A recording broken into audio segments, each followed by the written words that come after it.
Amigos internautas, um grande abraço.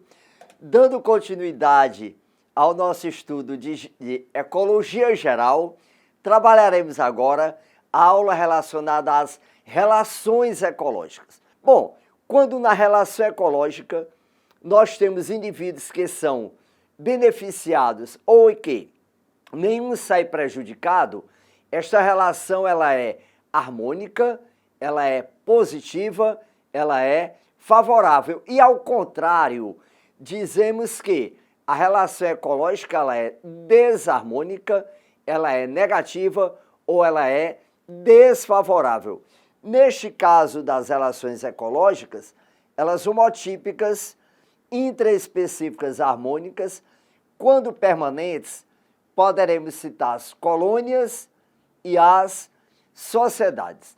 Então, nessas duas relações harmônicas, uma diferença básica é que, na colônia, há uma ligação anatômica entre os indivíduos que cooperam-se entre si com determinadas funções, integrando os organismos.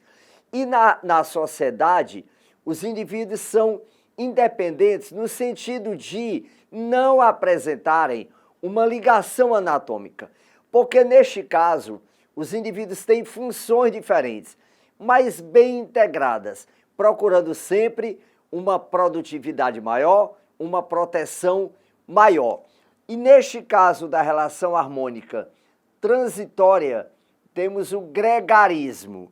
Bem, o gregarismo ocorre quando os indivíduos de uma mesma espécie se reúnem com o objetivo e, ao encontrá-lo, se separam. Por exemplo, quando o objetivo é a reprodução, as espécies de peixes ovulíparas, normalmente machos e fêmeas se encontram e lançam os gametas na água. Então a proximidade favorece então ao restabelecimento da diploidia, ou seja, favorece a fecundação. Os objetivos são variados no gregarismo. Pode ser uma proteção pela proximidade, podem se reunir para migrar, pode ser para se proteger. Por outro lado, ela desarmônica pode ser uma competição. No caso da competição, os indivíduos, obviamente de uma mesma espécie, sugerem que devem ter nichos ecológicos bem semelhantes. Então, aquele que utilizar melhor os recursos do meio tende, portanto, a sobreviver e a produzir maior número de descendentes. Entretanto, desarmônica, temos ainda o canibalismo como exemplo. No canibalismo, os indivíduos de uma mesma espécie se reúnem e o indivíduo normalmente mata e devora outro de uma mesma espécie. De uma maneira geral, é para se conseguir energia para a reprodução, por exemplo. Mas em relação às características adaptativas, poderemos perceber o exemplo da Physalia pelágica, como também a Physalia portuguesa. Este quinidário apresenta aqui um flutuador, apresenta gastrozoides como indivíduos alimentadores e o indivíduo protetor como tentáculo que libera substâncias urticantes. Daí o quinidária. Como há uma ligação anatômica, nós temos aqui um exemplo no caso de uma colônia, mas uma colônia heteromórfica devido à diferença anatômica. Entretanto, quando temos, por exemplo, Streptococcus ou Staphylococcus, como os indivíduos são ligados anatomicamente, teremos aí no caso um exemplo de uma colônia, mas uma colônia isomórfica ou ainda homomórfica. E neste caso desta adaptação, temos aqui o bicho-pau que se parece com o ambiente físico dele.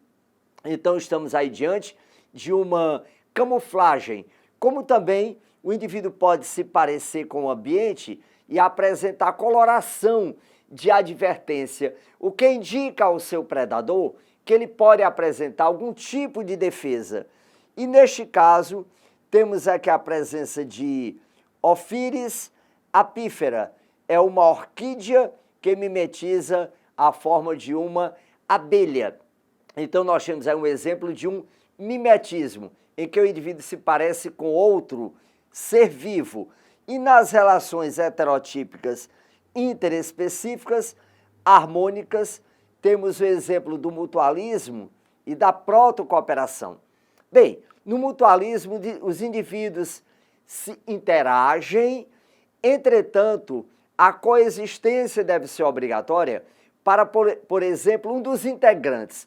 Um exemplo clássico de mutualismo obrigatório é o que ocorre, por exemplo, com os líquens, aquela associação que se caracteriza como espécie pioneira de rochedo nu, como se observa no bioma Caatinga.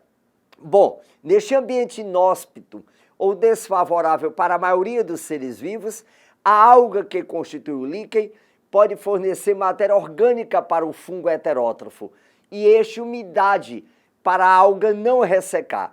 Na situação citada, a coexistência é obrigatória para ambos os envolvidos. Então é uma relação mais barra mais e, portanto, um mutualismo obrigatório. No caso de uma cadeia mista, como o capim, o boi, o carrapato e o anum, ou seja, o pássaro que pousa no dorso do boi se alimenta do carrapato. O anum se alimentando do carrapato é um predatismo. Carrapato-boi é um ectoparasitismo. Mas a relação entre o anum e o boi é de uma protocooperação, ou ainda é um mutualismo, agora facultativo, já que anuns e bois podem viver independentemente, mas como ambos se beneficiam, temos aí o mutualismo facultativo ou ainda uma protocooperação. No caso, a coexistência, ela não é obrigatória, mas nós poderíamos também diferenciar como relação harmônica um comensalismo de um inquilinismo. Neste caso, um se beneficia, enquanto o outro não sofre nenhum prejuízo.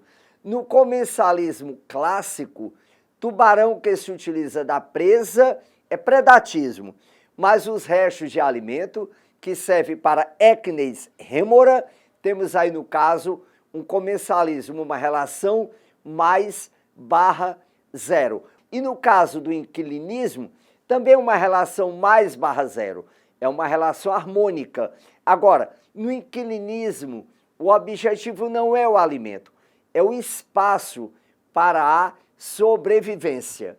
E no caso da relação heterotípica interespecífica desarmônica, temos como exemplo a competição interespecífica.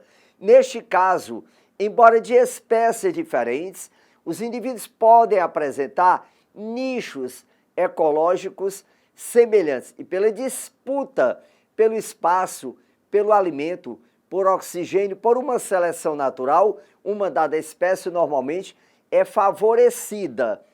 Já no predatismo, o predatismo é uma relação ecológica desarmônica, é uma relação mais barra menos. No predatismo, o indivíduo pega a presa, mata e se alimenta. Bom, é uma relação desarmônica. Entretanto, é interessante perceber que, embora desarmônico, o predatismo leva a uma especialização celular.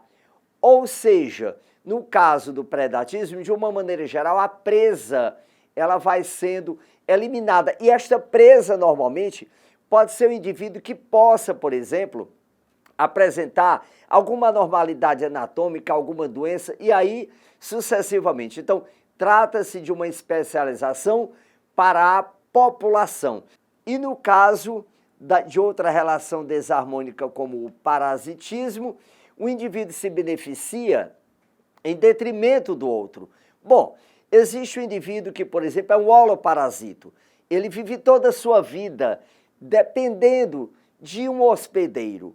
Existe aquele que é um parasito temporário, quando, por exemplo, ele busca alimento apenas quando tem fome. Mas é interessante também perceber que, independente do tipo de parasitismo, é interessante que o hospedeiro não morra, porque a relação de parasitismo ela é obrigatória para o parasito. Daí, no decurso evolucionário, percebemos que alguns tipos de parasitos aprenderam a coevoluir com o seu hospedeiro. Agora, uma diferença básica entre o parasitismo e o predatismo é que no caso do parasitismo, ele não necessariamente leva o hospedeiro ao óbito, como ocorre com o predatismo.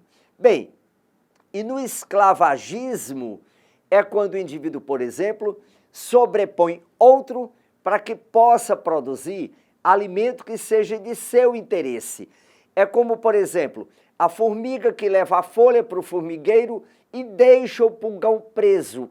O pulgão, ao introduzir seu apêndice bucal no floema e retirar matéria orgânica, o seu excremento pode servir para alimentar formigas. Então a formiga utiliza o pulgão para produzir substâncias que seja de seu interesse.